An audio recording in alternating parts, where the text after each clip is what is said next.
Next month marks the 50th anniversary of the release of one of the greatest rock and roll records that ever was released or recorded by anybody. That's just my opinion, but I don't think it's that much of an opinion, and I'm talking about Funhouse by the Stooges, led by none other than the godfather of punk himself, Iggy Pop. So, in honor of this classic album, I've decided to teach you Down on the Street. So get your groove on, because you're going to need it. Here you go. Now, just like most kinds of music, the most important part about this song is the groove or the feel. So get the notes first, then work on the groove.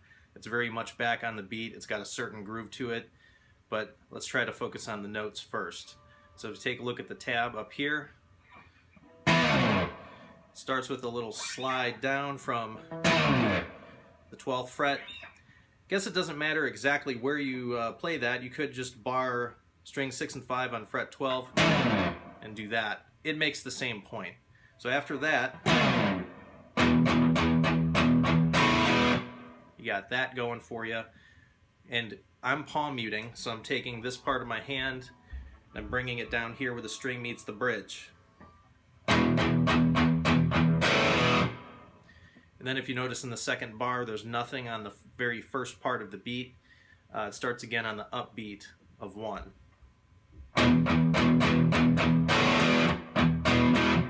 Then it goes. Now that is a typical kind of a rock and roll cliche type of riff, but really the important thing is how it's played.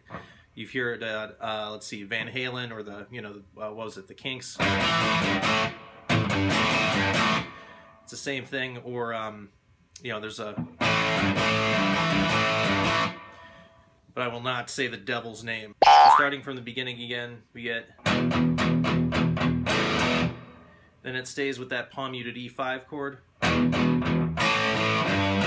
Now, I've looked at a couple videos of Ron Ashton playing, and it looks like he's kind of sticking with this E chord. And he's just kind of staying in that shape for most of this riff here. You don't really have to do that. I'm not doing that, but you could certainly do that. He's hitting the same notes, so it's not a huge deal where you play it, but...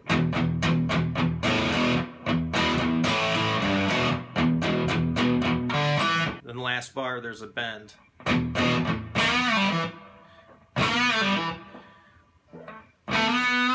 So if you do the bend right, it should sound like the the 4th fret of string 3.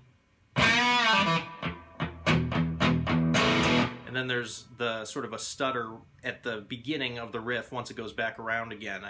I'm pretty sure he's not playing anything on that first half of the first beat. So the whole riff there.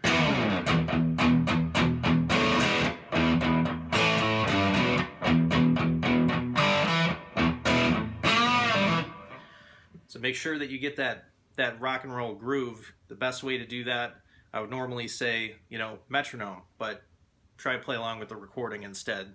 That's the best way to get the feel. It's not so much about the notes, it's more about the feel. Just remember that.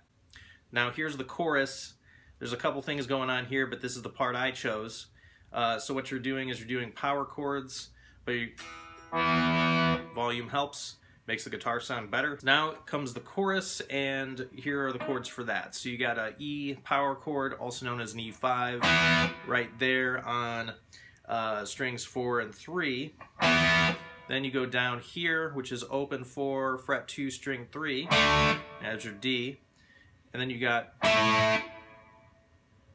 that, which is sort of sounds familiar, right? Sort of the Alice Cooper. And then you got, so that's A, then it goes down to G. So those are just the notes, and now we're going to go over how you play them. And there's also a second track that's overdubbed over that. I'm not going over that. We're just going to skip that. We're just going to stick with the meat and potatoes of the song.